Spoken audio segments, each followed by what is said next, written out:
Okay, so I will talk a little bit about the conspiracy for awakening, because it's a way to see it, that it's a kind of conspiracy. And when you wake up, you will really, when you look back, you will really see that. But my God, this was just part of it, and this was part of it. And there was never really anybody choosing it. So let me start. When I woke up, it's 27 years ago now, when it came the last time and stayed.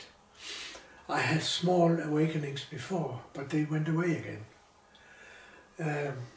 The last one was the 19th of March in '95 in Rishikesh. I was sitting looking at the mountains, and I was in a state I didn't know what more to do. I have been for 2 years practicing self-inquiry all the time. Whatever I was doing, walking, driving a car, or trying to come back to the sense of I again and again and again. So this morning I was not depressed, but I just didn't know what more to do. So I just relaxed totally, and suddenly it was there. Suddenly I couldn't tell if the mountains was outside me or I was outside the mountains. That's what happens. It's a radical shift in your perspective of life. And it can be very strong. Some people cry, some laugh, and I laughed and cried for 3 days. It's a shift that you cannot do. It happens when it's time. And it happens when the mind is absolutely still. When you are not trying to make it still. But when somehow you're in a situation where the mind just stops. And that's how it is. It's trust that makes the mind stop, nothing else. Because you cannot stop the mind, then you are still in the mind. You're still the doer, there's still duality. But in deep trust, here now, it happens suddenly that there is no subject-object, there is no separation, there is no ignorance. And it actually happens the very first time for me, now I'm talking. I was 18 years old and I had no idea about what enlightenment is or self-realization. And I was living with my parents on the countryside in Denmark. And every month there was a local ball in the little village there. So I usually went there on the Saturday, had some beers and had some petting with a woman in the car. If I could get her with me outside in the car and we could have a little closeness. And that evening I had borrowed my father's car and also picked up a woman. And we drove back to her where she lived with her parents. And I remembered it as if it was yesterday, because we were sitting in the living room in the sofa. And we were not touching, not talking, we were just looking at each other. And in the moment, I felt, oh my God, this is what I came for. Because suddenly I was there. Because there was no doing and no acting, and I just was totally in the moment. I was not searching any past or any future. I was just here now, without trying to be here now. And of course, in my ignorance those days, I believed that she did something to me somehow. But looking back at it, she was just a mirror. She created a situation, so I became totally silent. And in this moment, it was there. And of course, I projected it on her and was very much in love with her. And many years later, I found out what actually happened. Yeah, she just mirrored my true nature with the trust. So then there was the first very little awakening that I had no idea about. I just felt, this is what it is. Without having read any books about it or anything. And then of course later on I started reading books. But So this awakening happened that morning. And then at that time I had been with 3 gurus. I've been with Osho for 10, 12 years. Papaji and Maharaji behind me here. And they were all my mirror, my mirror, my mirror.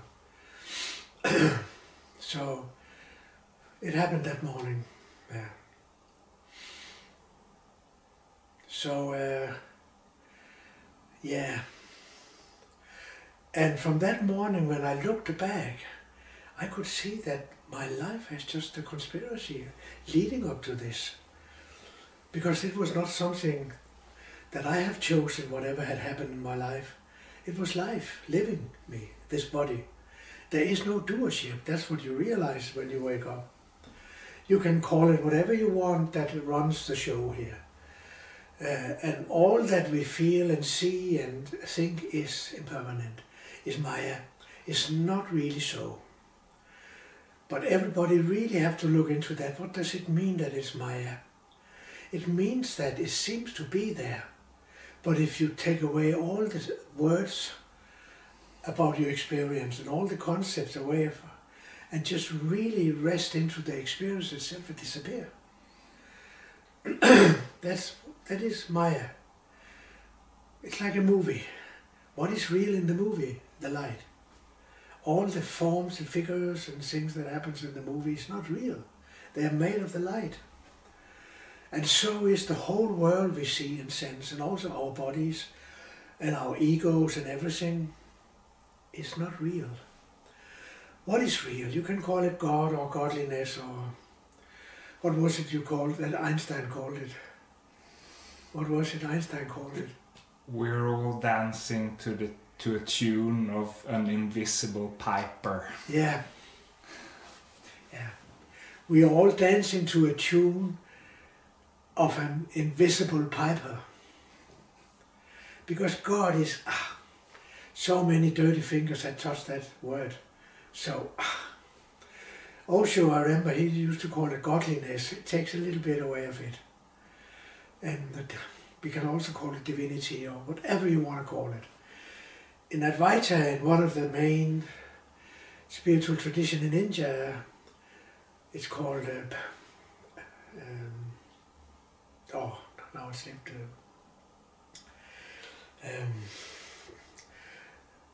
Brahman.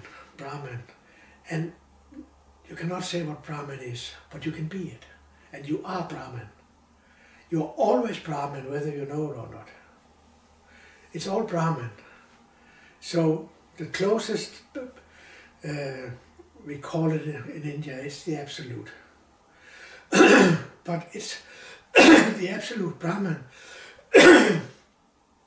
is not in time and space. So that's why also we cannot say it's infinity, it's eternal and all this. It's still the mind. We try our best, but it goes beyond the mind. But you can be it and you are it. And you have never got it and you will never lose it. So when I was looking back after this morning, I could see, oh my God, my whole life has been a kind of conspiracy leading up to this.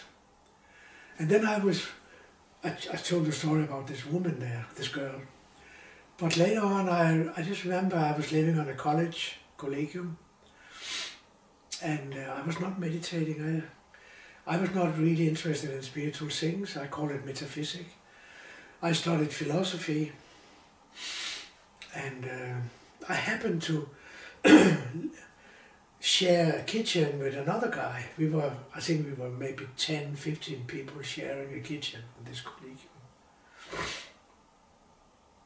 And there was also a teacher in Transcendental Meditation, Svend Aage. I will always remember him. And he kept on saying when he met me, you must learn to meditate. And I said, this metaphysics, I'm not interested. You have to. And I liked him. So I said one morning, okay, then initiate me, let me try. And in those days I was a very ardent Marxist, left-wing politic. So that day I sat down and got initiated into this mantra. It changed my life. My God, I got into some space in myself that I have not really considered. And then my life changed. I started looking for books, Yogananda and Ramesh Balsekar and all these spiritual teachers, and reading and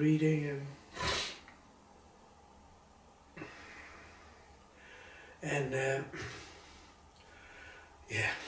Then I was living with a woman those days, very beautiful woman, and our relationship was never really totally functioning. But together with two other people, we went to Africa, to East Africa, to film and investigate and make a program about the Ujamaa villages in Tanzania. It's kind of old socialism. And in Mbeya those days, she made love to another guy in the tent beside us. And I didn't sleep all that night. Not at all. I could squeeze my sleeping bag in the morning for sweat. And I left back to Denmark totally depressed. Totally down. And when I came back to the collective I lived in, one of the women said to me, I know a guy who knows a guru in India that he likes very much, and maybe you could meet this guy. And again, see the conspiracy. I'm so depressed and so totally worn out, and I need something to help me to. So this is Osho, of course. So I start doing dynamic and screaming and shouting, and all this anger and all this pain, it starts coming up, and I start also going to therapy. And years after, I'm very grateful to this woman. She helped me a lot. Maybe if she hasn't done it, I would have lived happily with her somewhere. Understand me right. So thank you. I don't want to call her name, but really.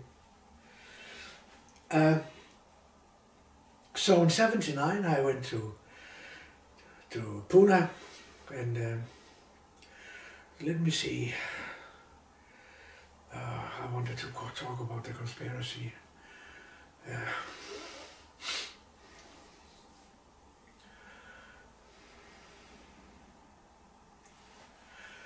Oh yeah, I got stuck a little bit. I otherwise had some good memories about something. But this in the college where I learned to meditate, it's also typical a conspiracy. I gave up TM after a while because I didn't feel it took me any further. But then the conspiracy, of course, was this woman that slept with another man beside. So I had no chance. I had to face myself.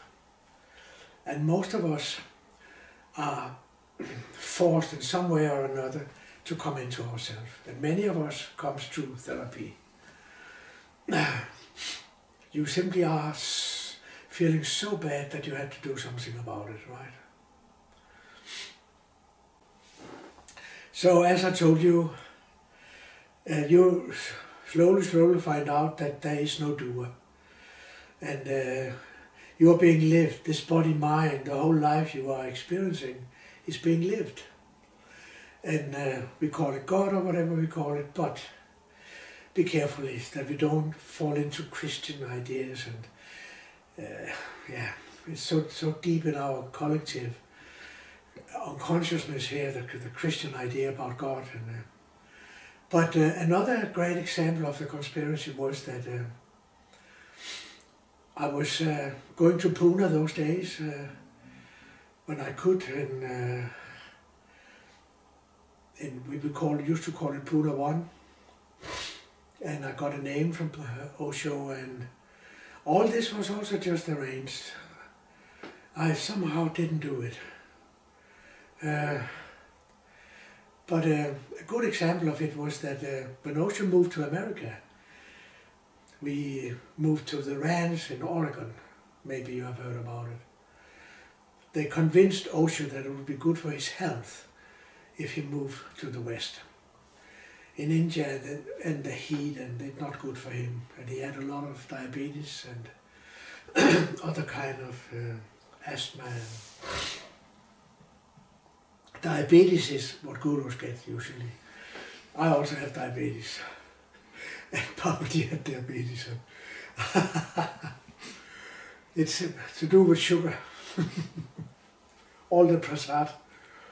Every time in satsang you give prasad, you also take some yourself. Okay, so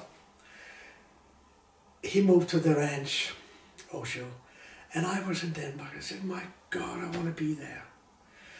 Oh, but how to get to the ranch to America? How can it happen?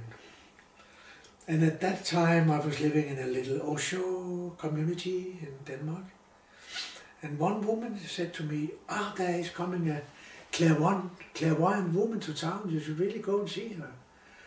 I said, really, what should I see her for? But you should really see her, she's great. So I went and saw her, and she said, you have to go to America. I just said to her, but are you aware how difficult it is? And now in America, the secret service are very much aware of this guru that is coming and has come, so it's even more difficult to get there. And she said, you have to go there whatever way it will happen. It is what has to happen. Okay, so I left and I went back to the kitchen and had a cigarette in the kitchen and waiting and just drank my coffee, and there was 3 women standing in front of the, doing the dishwashing, standing with the back towards me. And I said some out in the air, I wish there was just an American woman that could marry me, and then I would share my money with her. And one woman turned around and said, I want to marry you. I said, okay, let's sleep on it, slowly, slowly. She was living in Norway and had a Norwegian mother, I think, and an American father. So she had the American passport. So, of course, we married, and we never had a lot of relationship. We had a very, very good friendship. And went to America, to the ranch, and I didn't have the green card yet. So I had to move to the south of America and wait for my green card before I could go to the ranch again. So then I moved into the ranch, and which was my dream. And I was working in the truck farm those days, and a lot of journalists started coming to the ranch because of Sheila had started doing some criminal stuff, and they wanted Osho out of America, and there was a lot of journalists coming and interviewing Osho. Otherwise he has been in silence for 5 years. So I was just working down in the greenhouses and far away from all this. Every evening we could see this interview with the journalist in the kitchen, in the big local common kitchen. So I saw all these interviews, of course. And I lived in a little townhouse together with other people. And a woman there worked down at this center where they organized all this with the journalist. She was also a journalist. And I think she was a little in love with me, but okay. She said to me, you should have an interview with Osho. And I said, what? How could I do that? She said, if you do exactly what I tell you, you will get it. The first thing you do is now you call it a newspaper in Denmark and organize that you will write an article about Osho. to the newspaper. Okay, so I try. I don't really remember it, but I called the newspaper for sure. And after I had done that, I came back to her and she said, and now you called down to Milarepa. It was the center for all this going on, all this communication and journalist business. I called Milarepa, yes, she said, and you say you want to have an interview with Osho and that you have a contact with the newspaper in Denmark. My God, I got so scared. On the truck farm, I took this telephone like this. You cannot imagine how big it was those days. Me talking to Osho. So I got through to Milarepa and tried to save, and he said, yes, you can get an interview. Oh my God. And later on, I get a certain time that I could go and I would have that interview. And it is, of course, one of the highlights of my life. When you were going to interview Osho, you were sitting in the big room where he was coming in and waiting for him to come. And he was going from his Rolls Royce down the lane of people playing music and singing. And I was sitting there and waiting, and I got more and more nervous. I was sitting there nervous, waiting, and finally he came in and somebody said to him, Osho, this is a journalist from Denmark that is interviewing you. And he looked at me and laughed. And I sat there with all the important people sitting behind me and just facing him for 2.5 an hour, asking him questions. And yeah, I mean, how did that get organized? Can you see it's a conspiracy? I was going to have this interview and it was not my choice, it was just happening. This body was brought down and sitting there, and so of course I have this interview, and it was very, very beautiful. So again, who is running the show here? There is no personalities, no ego, no me that is really running it. It appears, and we are believing we are a person that chooses to do things and not choosing things in life. But if you start looking for this I, this me, you won't find it.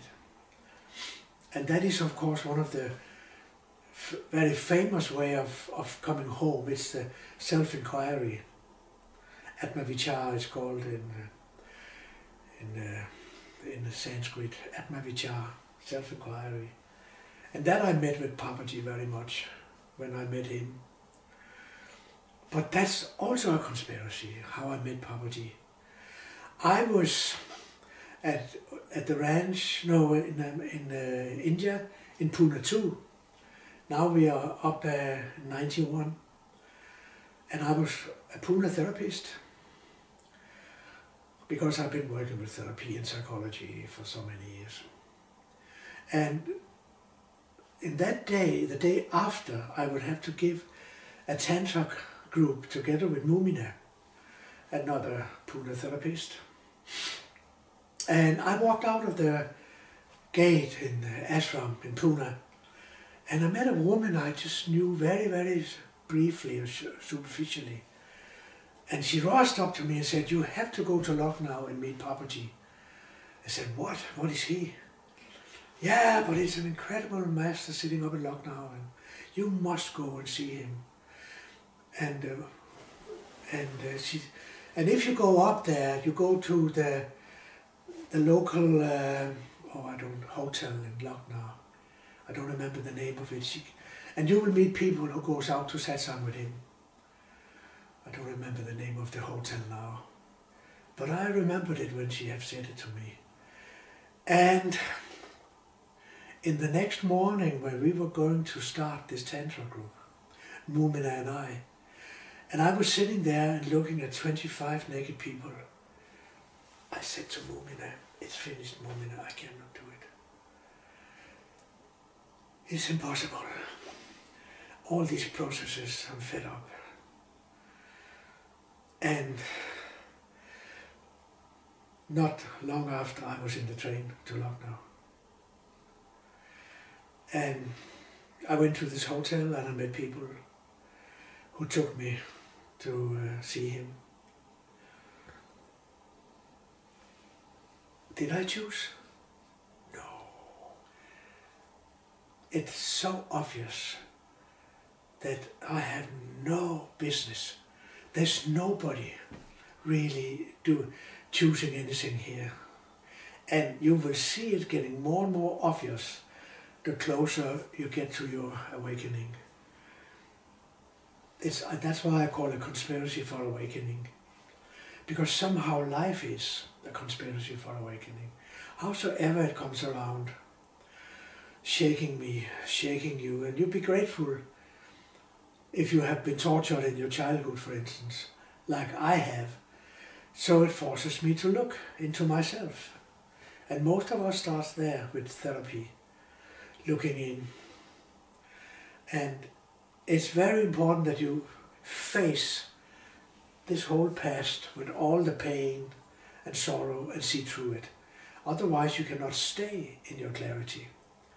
So when I had this awakening, again, I had to face a lot of things from my past. Pain, sorrow, anger. And most of us have to do that. Because most of us start the journey because of pain. If we have not been tortured in our childhood, why should we start looking? So I remember Leonard Cohen in his song, he calls all these letters from God. All this situation where you have really been humiliated and had a hard time. This is letters from God, so you may start looking. Start reading the letters instead of burning them or stepping on them or trying to get rid of them. Read the letters. And if you really read the letters, you will see they are all essentially your enlightenment. That's what I call non-dual therapy. That's how I work. I work with people's stories, but help them to see that it's all actually their awakening.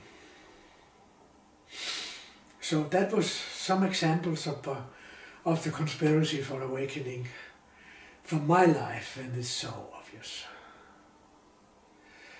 And one day you find out that there is no me.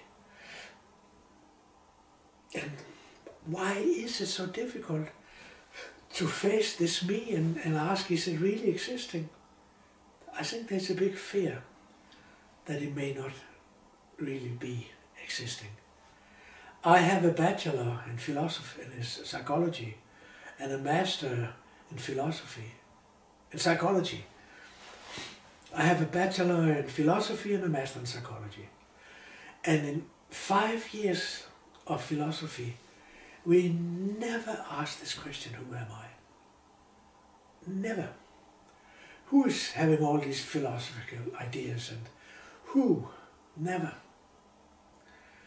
It's really interesting, isn't it? Words and words and words, but never a single time. But who is actually studying philosophy? Who am I? But that is self-inquiry, and that was Papaji very much starting that with me. So Osho, I learned meditation, therapy, a lot of incredible therapists, and I became a therapist myself also, and it's very important. And meditation with Osho, and Papaji, self-inquiry.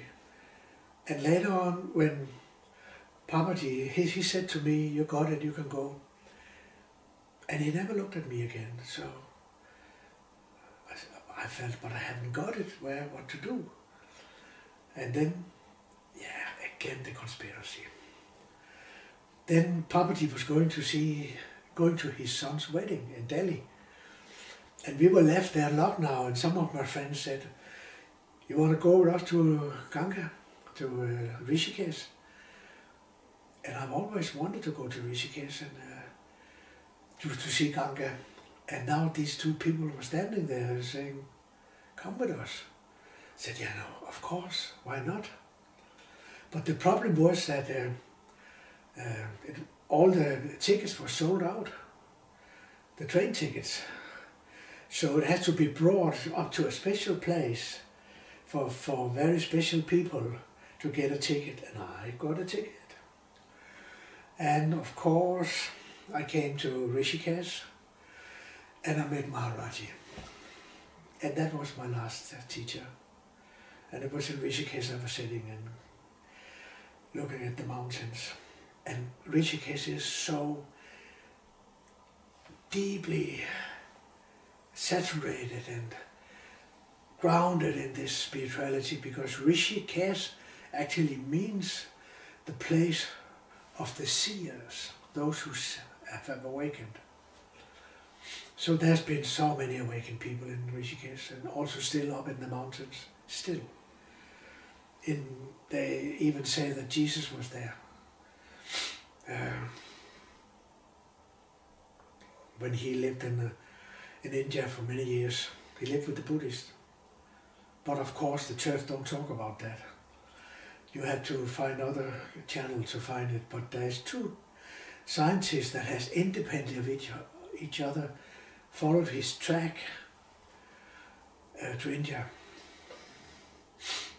And he actually is buried in Kashmir. He's buried in a little village called Balgam, which means the shepherd.